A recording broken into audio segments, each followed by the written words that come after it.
A02 এবং B06 দুটি স্থির বিন্দু পি বিন্দুর সঞ্চারপথের সমীকরণ নির্ণয় করো, যাতে AB রেখা পি বিন্দুতে সর্বদা এক সমকোণ উৎপন্ন করে। তাহলে আমরা যেই বিন্দুগুলো দেওয়া আছে সেগুলো লিখি। যে সমাধান A02 এবং B06 আমাদেরকে দেওয়া আছে, সমাধান দেওয়া আছে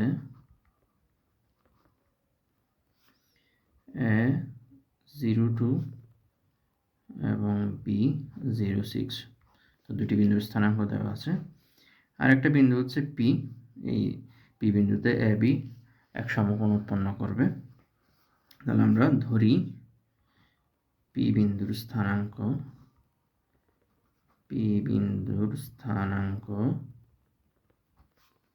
হচ্ছে এক্স ওয়াই।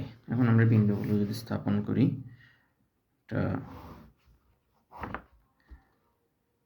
এখন আমরা এ এবং বি বিন্দুকে যদি এখানে বসাতে চাই, তাহলে এ হচ্ছে 0 2, অর্থাৎ এক্স এর স্থানাঙ্ক হচ্ছে 0, ওয়াই এর স্থানাঙ্ক হচ্ছে 2। তাহলে এখানে আমি ধরে নিলাম এই বিন্দুটা হচ্ছে A02 এবং বি বিন্দুর স্থানাঙ্কটা ধরে নিলাম 06, এটা হচ্ছে বি বিন্দুর স্থানাঙ্ক। এর বাইরে পি একটা বিন্দু ধরলাম, এটা হচ্ছে পি এক্স ওয়াই বিন্দু। তাহলে এই বিন্দুতে এটা সবসময় 90 ডিগ্রি কোণ উৎপন্ন করবে। তাহলে পিথাগোরাসের উপপাদ্য অনুসারে আমরা জানি সমকোণের বিপরীত বাহু হচ্ছে অতিভুজ, এবং অতিভুজ স্কোয়ার ইকুয়ালস টু লম্ব স্কোয়ার প্লাস ভূমি স্কোয়ার। তো সেক্ষেত্রে এখানে হবে A B square equals to যে কোনো একটাকে লম্ব অথবা ভূমি ধরা যায়, অর্থাৎ P B square plus P A square, এভাবে আমরা লিখতে পারি। তাহলে আমাদেরকে এখানে এ বি বিপি এবং পি এর দূরত্বগুলো নির্ণয় করতে হবে, যেখানে এ বি এবং পি বিন্দুর স্থানাঙ্ক দেওয়া আছে।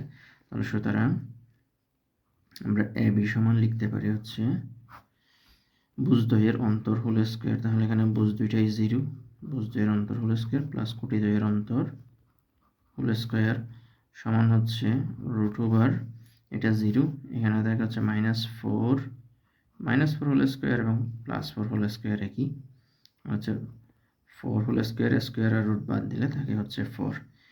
এরপরে আমাদের দরকার হচ্ছে পি এ এবং পি বি বের করা। তাহলে লিখতে পারি পি এ সমান ভুজদ্বয়ের অন্তর এক্সকে আগে লিখলে, পি বিন্দুর স্থানাঙ্ক আগে লিখলে, তাহলে ভুজ হচ্ছে এক্স, এখানে এ বিন্দুর ভুজ হচ্ছে 0, তাহলে ভুজদ্বয়ের অন্তর হোল স্কোয়ার প্লাস কোটিদ্বয়ের অন্তর হোল স্কোয়ার। তাহলে এখানে পাচ্ছি √x² plus y - 2 whole square. একইভাবে পি বি সমান হচ্ছে ভুজদ্বয়ের অন্তর হোল স্কোয়ার প্লাস কোটিদ্বয়ের অন্তর হোল স্কোয়ার। তাহলে এখানে পাচ্ছি x² plus y - 6 whole square. যেহেতু আমাদেরকে বলা দেওয়া আছে এ ও বি বিন্দু দুটি পি বিন্দুর সাথে এক সমকোণ উৎপন্ন করে, তাহলে আমরা শর্ত মতে লিখতে পারি, শর্ত মতে এই যে ত্রিভুজ পি এ বি ত্রিভুজের সমকোণের বিপরীত বাহু হচ্ছে অতিভুজ, অতিভুজ এ বি স্কোয়ার সমান P A square plus P B square. তাহলে এবারে মান বসাই।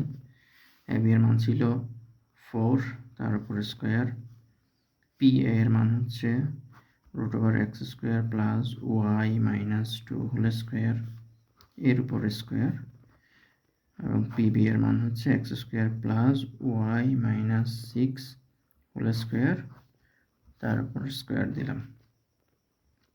তাহলে এখানে থাকে 16, আর এখানে স্কোয়ার এবং রুট কাটাকাটি গেলে এখানে x² y - 2 whole square, x² plus y - 6 whole square, এখানে 16 রয়ে গেলে এদিকে x² থাকলো, আর একটা x² মিলে একসাথে 2x² লিখলাম। আর এখানে হচ্ছে a - b হোল স্কোয়ার সূত্র a² - 2ab plus b square, এখানে থাকে একইভাবে a² - 2ab plus b square. এখন আমি সবগুলোকে যদি এক পাশে নিয়ে আসি, তাহলে আমাদের থাকবে হচ্ছে 2x² plus 2y square minus 16y plus 40 minus 16 equal 0 বা 2x square plus 2y square minus 16y plus 24 equal 0। এখন আমি যদি এখান থেকে 2 কমন নিয়ে ভাগ করে দিই তাহলে থেকে x square plus y square minus 8y plus 12 equal 0। এটাই হচ্ছে আমাদের নির্ণয় সঞ্চার পথ। তাহলে এখানে লিখে দিতে পারি, সুতরাং x square plus y square minus 8y plus 12 equals to 0। ইহাই বা এটাই সঞ্চার পথের সমীকরণ।